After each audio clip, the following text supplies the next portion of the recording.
Hi, good Monday morning to all of you. This is Sanana Vora, youth and parent coach from Athena Life Coaching. The question was asked on my Facebook page, and so I have decided to go live here.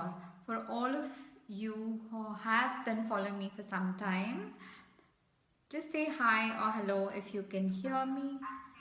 So I know that I am not talking to myself and you can hear me and see me clearly. So I'm looking on my left side because I look at some of the notes and some of the things. So the question for today is, how do I help my child, or how do I prevent my child getting addicted to gadgets? This is a very deep topic. This is a topic that I think every household is afflicted with, and I go for a walk every morning, and it starts there when I see a lot of nannies, and I don't blame them. I'm not pointing fingers at anybody. I'm not pointing fingers at parents, nor am I pointing fingers at nannies. I particularly see a little girl, and every time the nanny tries to move her phone away, the child throws a tantrum. So I'm not sure, neither am I sitting in a chair of judgment. I'm not sure where the habit comes from. Is this habit inculcated at home where the parents are used to giving the phone to the child, or is it the nanny trying to use her cell phone as a pacifier for the child? So every time the nanny tries to take the phone away, the child has a full blown meltdown in the playground. Obviously she's in the play, and this nanny is one of the nicest, sweetest, kindest nannies in the playground. Hi Corinne, this is your question which I'm answering. So thanks for joining in to the live, and I'm doing it on my Facebook page, but do feel free to join my Facebook group. I'm going to share the link in the comment section below after the live. So yeah, so it starts, I have an 18-year-old daughter and a 16-year-old son, and I look around at children and parents these days, and I'm so grateful that we didn't have access to cell phones so easily 18 years ago, and neither were they so cheap or so rampant that we were handing our cell phones to our children. So that is why I want to clarify that I don't want to sit in a chair of judgment. I don't know how easy or how difficult it is now for parents to manage, but I do find one of the key things that parents and nannies and helpers and caretakers of young children are doing is they're using the cell phone as a pacifier. So it's just like how addicted you and I might be to a cup of tea or a cup of coffee, because if we don't get that, so I have a cup of tea every day at 4 p.m. So even if I'm, for example, heading out for a tea, I have my 4 p.m. tea before I head out, because I'm addicted to that cup of tea, which, okay, in the long run, it's not so bad. But when it comes to gadgets, it's a completely different ball game. So if we are getting our children to use the pacifier as a distraction, to use the use the cell phone as a pacifier when it comes to managing their emotions, then please understand that you're starting your child's addiction to gadgets at a very young age. And so when parents ask me this question about how do I help my child overcome their gadget addiction when they are 12 or 13, it becomes even more difficult for the child to let go. Because if a person like me has been drinking tea at 4 p.m.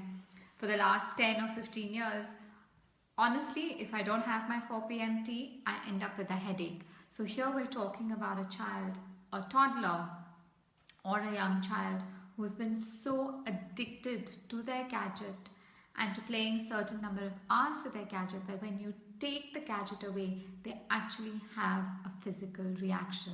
So if you read up any research when it comes to gadget addictions, you will see that the latest research is pointing to the fact that gadget addiction is one of the worst. It is even worse than alcohol and cigarette smoking. That is how injurious it is to your child's mental and physical well-being. So if your child is a teenager, then you need to sit down and have a conversation. But if you're parents of younger kids, then please ensure that you're not using the cell phone or the iPad. I had a recent experience where I was at a clinic waiting for my turn, and I saw a youngish father. He must have been late 20s or early 30s and wearing very thick glasses. And I turn around and he's laughing with his little boy. And what are they bonding over? Yeah, they're not bonding over a book, they're not bonding over a comic book, or they're not bonding over, I don't know what else did we bond over in the good old days without cell phones and gadgets. But both of them, he had a biggish uh, uh, telephone. Sorry, Corinne, I'm just going to look at your comment. Okay, so I will answer that, but I just wanted to, widen the topic, because this is a very big topic, and I'm not even sure whether I can finish it in one live. So coming back to this gentleman who had, I think the child was around 4 years old or 5 years old, definitely not about 5, and they were both laughing over a YouTube. They were both watching a video on YouTube, and it was sad. What a sad moment for parents like us to lose the opportunity to connect with your child when you are waiting. We are constantly filling up our child's time with something to do, and it actually starts from our own need, because we can't on many occasions babysit our child, look after our child, and parents and helpers and caretakers find it easier to hand over the gadget because it serves as a pacifier. So this father was bonding with his 4 or 5-year-old over a video, and this could have been a moment of teaching your child something. This could have been a moment of getting your child to make eye contact with what is around him. We are closing our children off from the experience of the real world and introducing them to a world that is not real. And these children are therefore not equipped with the right skills to face the realities of life. It can be as simple as learning how to make eye contact. It can be as simple as reading emotional cues, because children are no longer looking at other people and are no longer able to assess what is going on with them. So there is such a lack of emotional intelligence thanks to the focus of children being put on gadgets. So we are losing out these opportunities. So Corinne, you've written, I kept him totally away from gadgets. It's the school which introduced it. We can't take it away because a lot of schoolwork is on the laptop.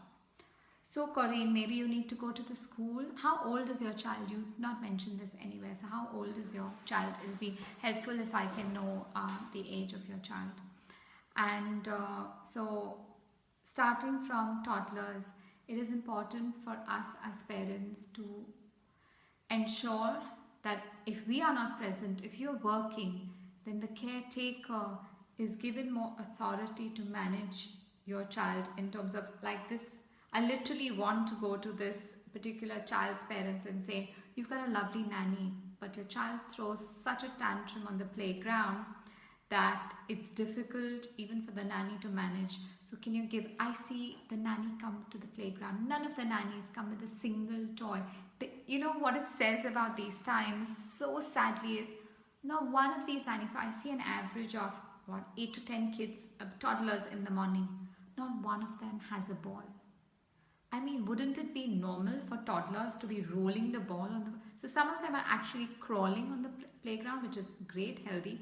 There are some swings, but there's no human connection. There is no connection between one toddler and the other, because they're not even... Because every time you throw a ball at someone else, you're also looking at their expression and learning more about the human emotional landscape, about the human emotional spectrum.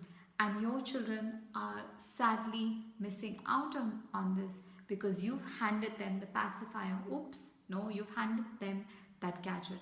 So it's so important as parents, either yourself, to draw boundaries about, I don't think children should be given gadgets before the age of 8. I don't think any form of cell phones or iPads should be handed to children below the ages of 8. I might sound archaic and out of it, but please read up. I do not want to spend time talking about the research, but if you read up research about gadget addiction and the detrimental effects, especially on your children, starting with the physical, mental, emotional is the next tier, but the physical impact of gadgets, how children are just sitting all the time. Children are developing things like obesity and heart diseases because they no longer are playing outdoors or doing physical activity, because they're spending hours and hours and hours in front of their gadgets. And these gadgets and these games are built in such a manner, including Facebook, which I'm live on right now, is built in such a manner. This morning I woke up to do my live, and I was just checking my messages, and I wanted to watch something. By the time I watched something, I had started to watch the second video and the third, and I had to stop myself. And I'm an adult who knows this, but this is the power of the algorithms that are within Facebook and Instagram and whatever else there is. They are trying their best to grab our attention, because that's how they're going to make money. Because the more time you spend on these platforms, the more money they can charge for advertising. So this is not like Facebook's been created for our mental and emotional well-being. It's been created because they want to make money out of these things. So please be wary about what is the physical impacts of children, because they have their physical activity has been impacted. They are developing diseases like heart diseases and obesity, and even blood pressure and diabetes, because of the lack of physical exercise. Coming to the second point is, what is the impact on their mental well-being? Like I said, these platforms are made for advertisers. They're made for the platforms to make money. This is not a charitable exercise. Facebook, Instagram, websites do not exist because they want to spread message of good health and well-being and wellness in the world. They exist because they want a pie of the advertiser's budget. They want to make money. These are huge companies, right? So they are trying their best to keep you on their particular platform. So when children are addicted to gadgets, when children are addicted to a particular platform or to games, what they are doing is, the games are so addictive that they make your child feel so good about himself. So I coached a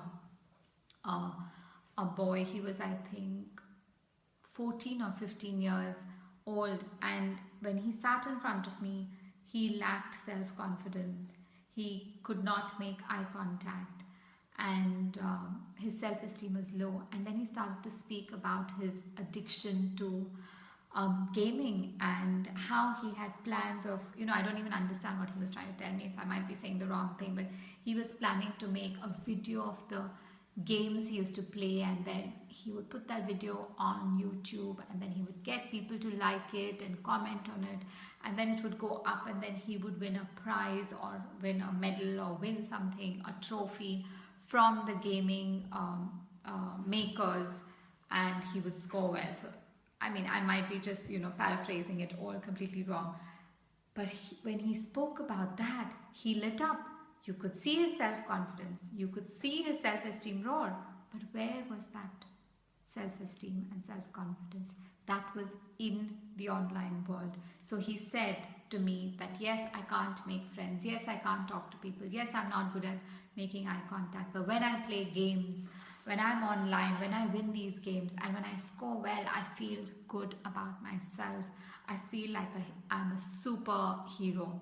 So this is a 14, 15-year-old who had created this world around him where he felt good. So that's what gaming does to your child's mind. Mental well-being is they make your child feel good about himself, and then they suck your child so much into their clutches that your child goes more and more away from his real world into the online world. And then obviously the detrimental effects are his emotional well-being, when he can no longer gauge the emotions of the person standing above him, when he can no longer interact with people across him, when he can no longer make eye contact. There are so many children these days who you will see can no longer make decent conversation, make eye contact, or understand the emotions of other people sitting across them because they spend so much of their time online. So this is gaming addiction, I think, has reached epidemic proportions because of how many children are really usurped by games and by other online platforms. So Corinne, coming to your question about, so if you have mentioned here that your 12-year-old, you kept him from gadgets. So Corinne, it's all about a balance. So I have spoken about the negative impact of gadgets. So this is the same as talking about the negative impact of having maybe tea or coffee. But the whole thing is we need to strike a balance. So my dependency for my 4 p.m. tea should not be to such an extreme level that it is causing a physical negative reaction within me. It is about me trying to create. So I just take that because that's an easy example to understand. But it's about taking managing that cup of tea and understanding maybe I can have water instead because I'm not able to get to my 4 o'clock tea at that particular time. So it's about creating a balance of gadgets, the websites, Facebook, Instagram are instruments. They're not necessarily all bad and all negative. It is about teaching our children the right way of using it. So I always give the example of a knife. A knife, we use a knife to cut paper, we use a knife to cut vegetables, we use a knife to protect ourselves, but we also use a knife to attack and murder and kill. So all these things are instruments. We need to inculcate a sense of balance, a sense of how much is right and how much is too much for our children. So our children know what is good for them and what is not good for them. According these conversations, so when you said you kept him totally away from gadgets, I don't know, did you keep him away from gadgets since the age of 0 to what age?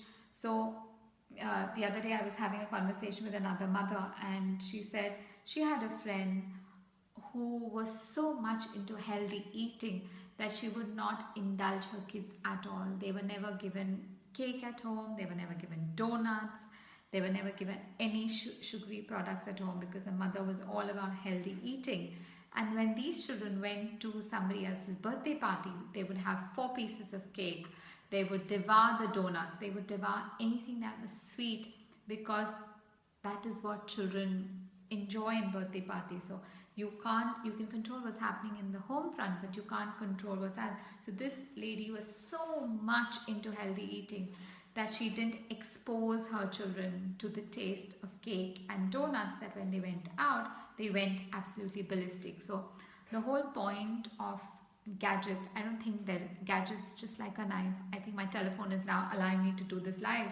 So my telephone is a good instrument to use. It keeps me connected to my clients, it keeps me connected to my family, it keeps me connected to my parents who are away in India. So I don't think gadgets per se are wrong. I think it's about having the right approach to gadgets. So if your child is 12 and above, it is a time when gadgets have become absolutely prevalent, either in schools or in their friend circle or wherever they go. So to say to keep them away, so I think Facebook has a cutoff, if I'm not wrong, of 13 years, and that you can only sign up and have an account for children who are above the age of 13.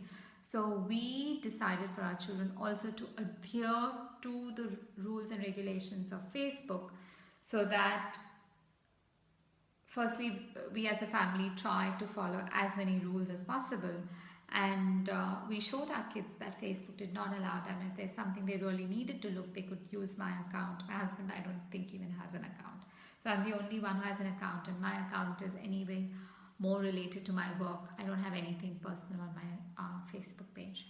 So it was about, I think, the approach. Corinne, so what I'd like to tell you is the approach you need to have as a parent is about mentoring coaching, teaching, sharing with your children about healthy gadget usage. So it's not about making it like the uh, like the cake or the donuts that this mother was trying to keep away, because when you try and keep children away from something, they get more and more tempted towards that particular item. So it's not about keeping your children away from gadgets, but it's about teaching your children and having a very open conversation with your children with regard to how much of gadget usage is healthy for them and what are your boundaries. So I would keep your mode, Corinne. So your 12-year-old is old enough to have a discussion.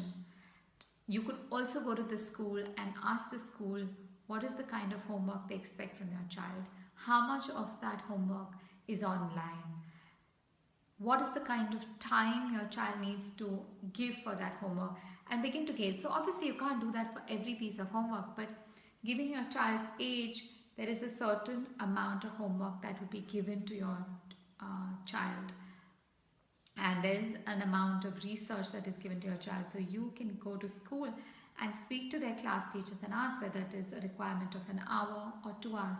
And believe me, when your child is using his or her laptop, there are other things that are going to pop up. So the approach needs to be of coaching your child, mentoring your child, teaching your child, rather than making it a tug of war. Because families in which gadgets become a tug of war, I can tell you the parents end up losing. I have the example of a 15 or 16-year-old boy who actually physically pushed his father away when the father tried to take his laptop away from him. So it reaches proportions where gadget addictions becomes so dire that children can even resort to violence. And it's not the first time I've heard of it. I've heard many cases where teenagers have become violent. I've heard many cases where teenagers have become abusive. I've heard many cases where teenagers have become really, really angry when the laptop or the telephone was being taken away. And that is because they have reached the point of addiction. And therefore, when it comes to that point, how I would advise you to do it is to have a very open conversation, first with the school, and figure out what is the actual time required for your child outside of school hours at home to be using the gadget.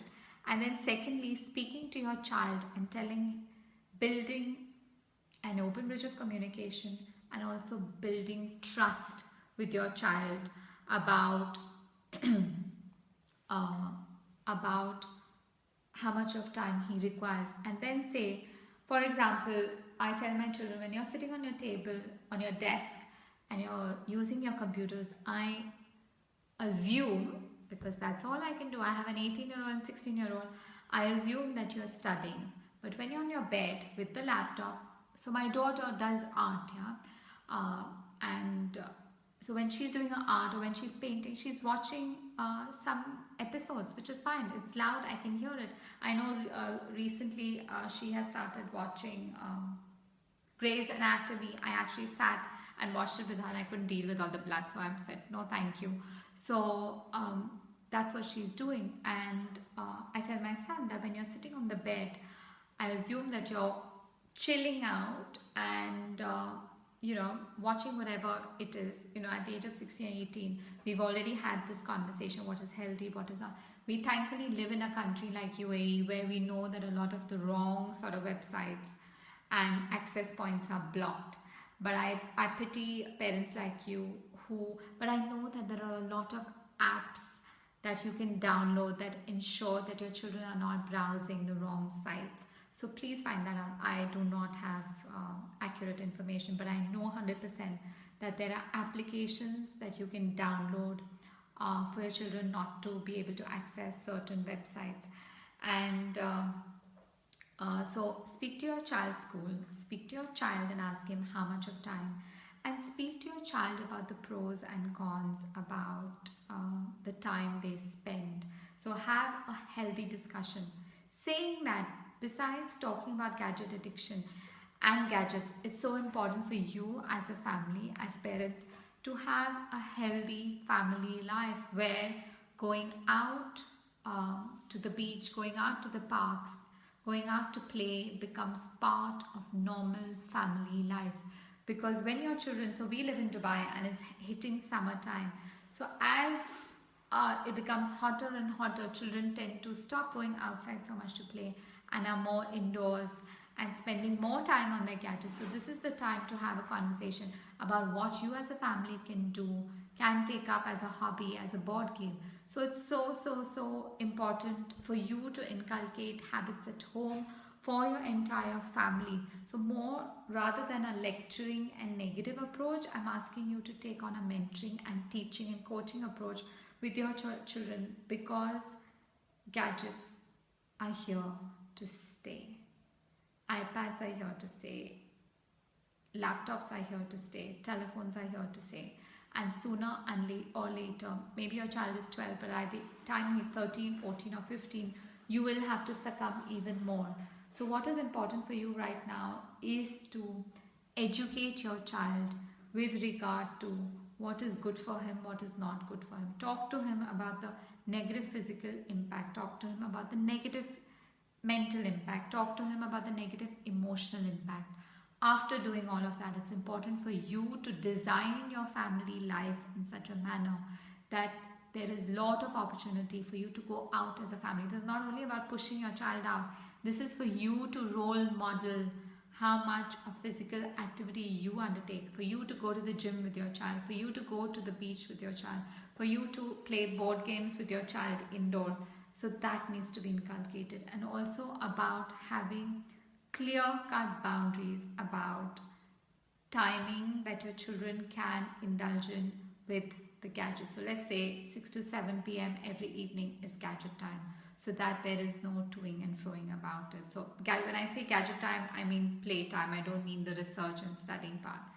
And the other thing that you can do is ensure that the charging portals for your children's gadgets are all in a living area, all in the central family area, so that the gadgets don't go into their bedrooms and stay with them overnight. So it's so important for you to inculcate that, so you know that when the gadget is being charged, that the gadget is being charged outside their bedroom. So if your kids are younger than 12 years old, I would ensure that there is only one computer to share for the entire family, so that so it's in a very central area where your child has to go to the computer to share the computer with you, with another sibling, with I don't know how many siblings. So when you do that, you also ensure that he does not have free access to that particular gadget. So if you can make and all this I'm only saying can happen till a certain age. At my children's age, at 18, my daughter has a Mac, one of those desk Macs, which can't come out of her room. And my son is 16 and he has a laptop. But I have told them when their laptops are on their desk, that means they're studying. When they're off their desk, that means it's play time or relax time or chill time or whatever else you want to call it. So, Corinne, my answer again to you is talk to your child about the negative impacts of overusage, the physical, mental, emotional. But it's about you having clear-cut clear-cut communication lines with your child, so that your child understands where you're coming from. And it's you from moving to a place of lecturing and badgering to creating open lines of communication and having constant adjustments in how much time they can. So not negotiations, but adjustments based on age. Is okay, Corinne, that's great if you are in UAE. So we are blessed to be here in UAE because we know that a lot of these unwanted websites are blocked here. So we can rest a little bit around this country. And so we know that our children are hopefully safe. But when it comes to gaming, there's a lot of portals that they use, and you can't ever be sure. But I always share I remember a while back there was a horror story about how a 13-14-year-old boy, not here but in the UK, was playing a game online with a group of people, and out of that he kept getting messages on the side from this particular boy who tried to befriend him.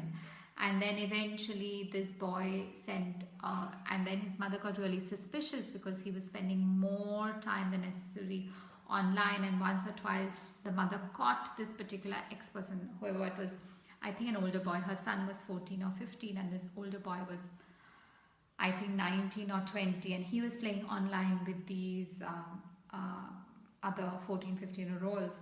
And then the mother told her son that he could no longer have access, and that boy managed to send her son a mobile, and she even got that. And eventually, I can't remember exactly, I had read this article somewhere, that older boy managed to get in touch with her son and invited him over to play games with him. And when this her son went, lied to this mother and said he was going for a sleepover, he actually went to meet this person online, and that guy murdered her son. So I know this is a gory story to end with, but these are facts, these are things, these are stories that you need to make your children read, because that's the best we can do, is to warn them that there are people like this who exist outside. And unfortunately, having a laptop, having a gadget, having internet accessible to our children means we're bringing the entire world onto their laps, literally, and exposing them to all and sundry that is there. But then it comes back to the values you're inculcating at home, the lines of communication that you need to keep open at home. And boundaries are important, and I always tell parents that it's important to have clear-cut boundaries identified in the home front. But I also say that it's also important to be flexible, because if your children find that they're not able to come back to you when they make a mistake, then the ending can never be good. So have that approach where you're also flexible with your children, so that your children can come back and talk to you when they've made a mistake. So the important part, Corinne, here is to have continuous conversation. So like I said, there's only so much we can do. Our generation did not have laptops, so we're also grappling.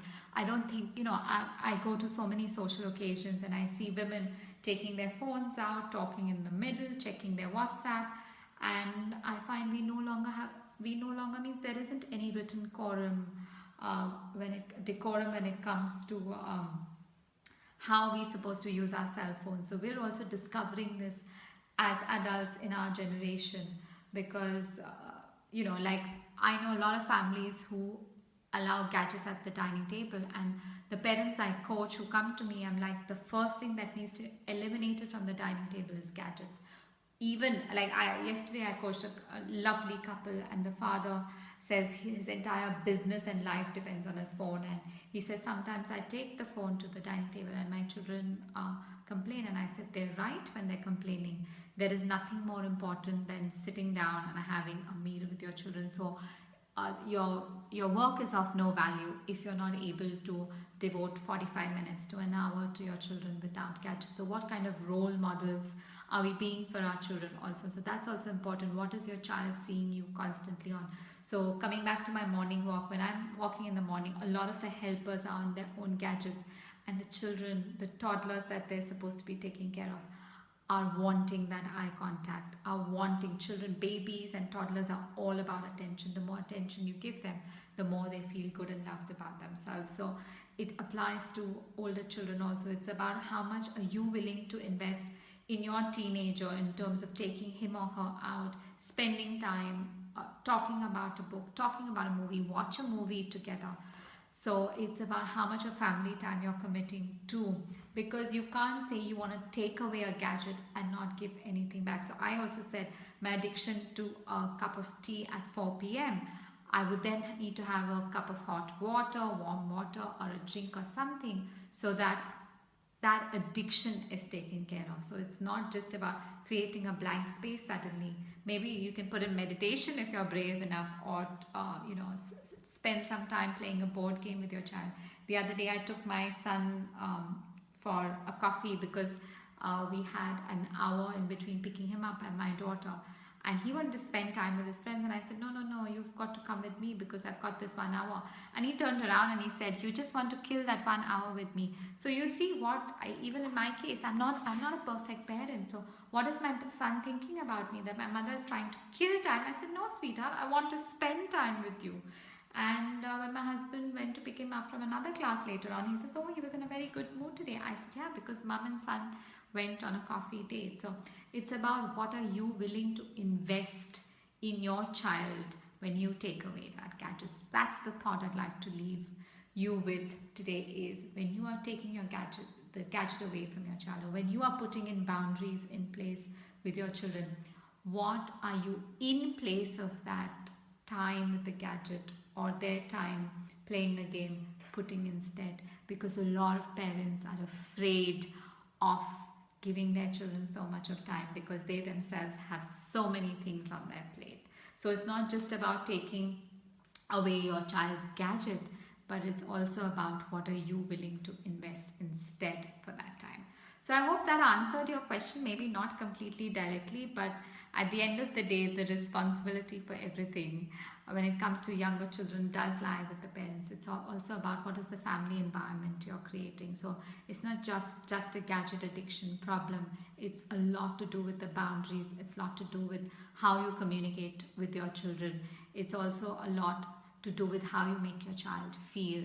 So it's not as straightforward as you might think. So as you know, I have a 4-week parent coaching program, and before the summer sets in, I've got a couple of places. It's just 4 weeks, 4 modules, 1.5 hours for each module. Come and join me. I promise you, it will change your life. It will change your life as a parent. It will change your life as a person.